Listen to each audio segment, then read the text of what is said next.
Hey, before we get into anything today, I want to read you something. Someone left a comment on one of our videos a few days ago under a mother-son wedding song, and I haven't been able to stop thinking about it. She wrote, "I love this song. I just found it. I sit here and cry because my son's wife-to-be does not want me to come to the wedding. How can they treat me this horrible?" Her name is Pamela, and Pamela, if you're listening to this whole episode is for you, because I think a lot of people needed to hear what you said. And I think a lot of people are sitting in the exact same place you're sitting right now and feeling like nobody sees them. We see you. Okay, let's talk about this. So first, can we just acknowledge how much that hurts? Like genuinely. Your son is getting married, one of the biggest days of his life, and you're not going to be there, not because you did something unforgivable, not because you're a terrible person, but because the woman he's marrying doesn't want you there. And your son, the boy you raised, said, okay. That's a specific kind of pain that I don't think people talk about enough. Because it's not just sadness, it's confusion, it's embarrassment. It's this horrible feeling of, what did I do, and did I do anything, and does he even love me, all happening at the same time? It's a lot. And if you've been carrying that quietly, trying to hold it together around other people, pretending you're fine when you're really sitting alone listening to wedding songs and crying, you don't have to pretend here. Now, I want to talk honestly about what's actually going on in these situations, because I think when we're in pain, we sometimes only see one part of the picture. And I'm not saying your part isn't real. It absolutely is. But let me give you a slightly bigger view of what tends to happen, because I think it actually helps. When a daughter-in-law pushes to exclude a parent from the wedding, it almost never just comes out of nowhere. There's almost always a history underneath it. Sometimes it's tension that built up slowly. Little things. An opinion you gave about the relationship that didn't land well. A moment where she felt like she wasn't quite good enough for your son in your eyes. A time she felt like she came second. Now, I'm not saying those things are your fault. A lot of the time, the mother genuinely didn't mean any harm. She was just being a mom. She was close with her son. She had opinions. That's normal. But sometimes, the other person experiences it differently than we intended. And sometimes, honestly, it has nothing to do with you at all. Some women come into relationships already carrying a story about mothers-in-law from their own family, from things they watched growing up, from protecting themselves from something that happened before you ever came along.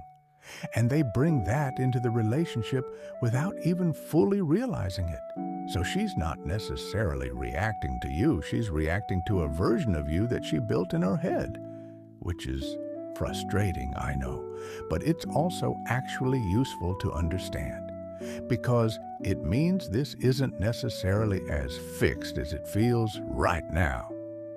So, what do you actually do? Real talk. The first thing, and this one is genuinely hard, is don't try to fix it before you've actually let yourself feel it. I know that sounds like therapy speak, but hear me out. When we rush past grief, we turn it into anger. And then we say things we can't take back. And then the situation gets worse and the relationship gets harder to repair. So give yourself permission to just be devastated for a minute. Cry to the song, tell your best friend, write it in a journal. Do whatever you need to do to actually feel it, and then come back ready to think clearly. Because the next steps require clear thinking.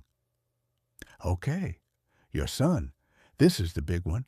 I know your instinct is to call him and tell him how much he's hurt you. and I understand that completely. But here's the thing about sons who are about to get married. The moment they feel like they have to choose between you and her, they will choose her. That's not a betrayal. That's actually what's supposed to happen when someone gets married. You're supposed to put your partner first. So if you go to him with anger or ultimatums or guilt, you're not going to get your son back. You're going to push him further away. What actually works, and I know this is hard when you're hurting, is leading with love instead of hurt. Something like, I love you. I'm not going to pretend I'm not hurting because I am. But I need you to know that my love for you doesn't have a condition on it. Whatever happens, I'm still your mom, and I'm still here. That kind of message lands differently. It doesn't put him on the defensive. It reminds him of who you are without making him feel attacked, and it stays with him, even if he doesn't respond the way you hoped right away. It stays. Now, the daughter-in-law, I know, she might be the last person you want to think about right now, but stay with me for a second. She is going to be in your life for a very long time. Holidays, birthdays, if they have kids, a lot of ordinary Tuesdays. And the relationship you build with her over the next few years matters more than being right about the wedding. So, if there is any opening at all, any tiny window where you could reach out without it being confrontational, it might be worth taking, not to argue, not to guilt her, not to say, do you know what you've done? Just something like, I'd like us to have a relationship. I'd like to start over if that's something you're open to. She might not respond right away. She might not respond at all at first. But that gesture, that quiet, gracious gesture, it plants something, and sometimes it takes a year. Sometimes it takes 3 years. But I have seen this exact situation turn around completely. The daughter-in-law who fought hardest to keep the mother-in-law out became the one who called her crying when things got hard. Because life gets hard, and eventually people need more people in their corner. Now, the wedding day itself. You need a plan for that day, a real one, because if you don't have one, you're going to spend the whole day sitting with your phone waiting for photos that might not even come. And that will be its own kind of torture, so make the day mean something else too. Call the friend who's going to sit with you and not try to fix everything. Go somewhere that feels good, somewhere that holds happy memories. And here's something I really want to encourage you to do. Write your son a letter that day. Don't send it yet. Just write it. Tell him everything you would have said if you had been standing in that room watching him.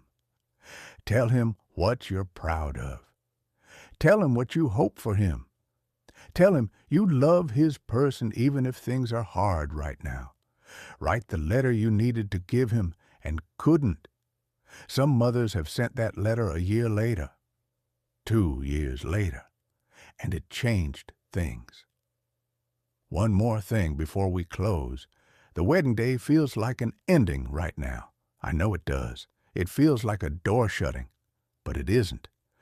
Marriages change people. Relationships evolve.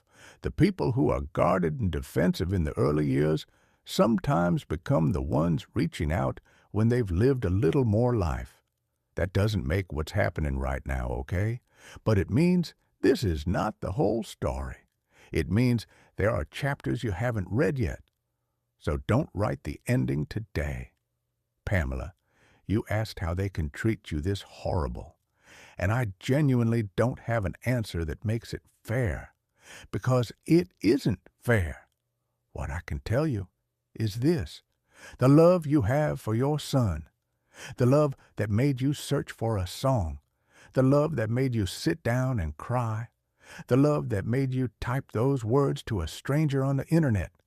That love is not wasted. It doesn't go anywhere just because it has nowhere to land right now. It stays with you.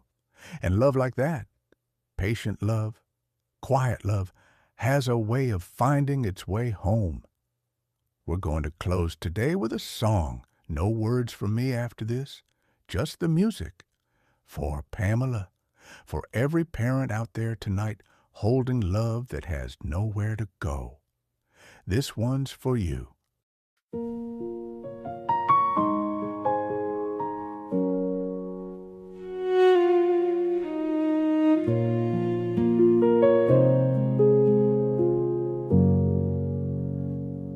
Somewhere right now, you are standing in a suit that I did not help you pick.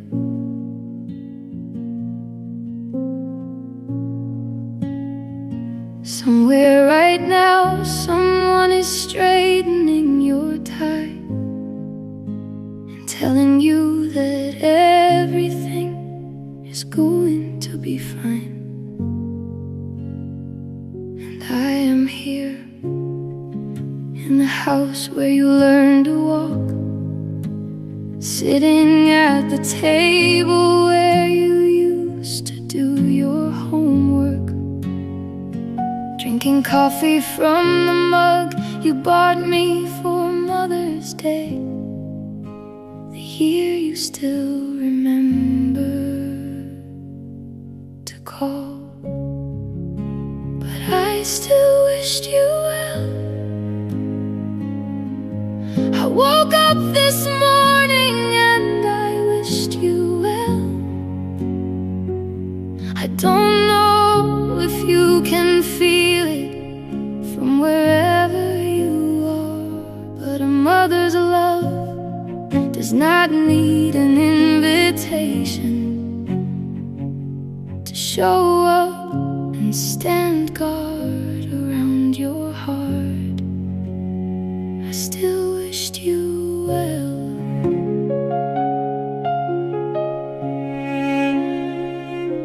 I don't know where it went wrong between us.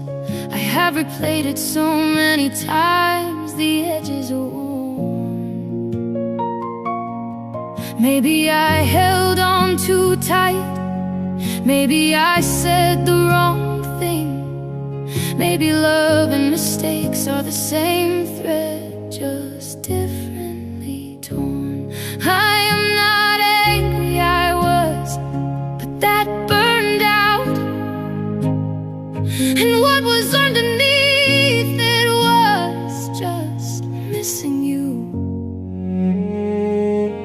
I miss the boy who used to fall asleep against my arm. I miss the man I was not allowed to see you become. But I still wished you well. I woke up this morning and I wished you well. I don't know if you can feel it from wherever you are, but a mother's love does not need an invitation to show up and stand guard around your heart. I still wished you well. If you ever need me, I am right where you left me. The door is not locked, it was never locked. And I hope she makes you happy.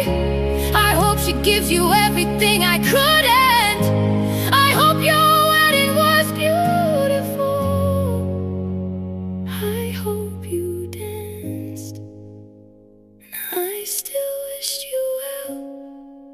I will always wish you well. You may not need me anymore, but a mother's love was never about being needed. It was about being given, whether or not it was received.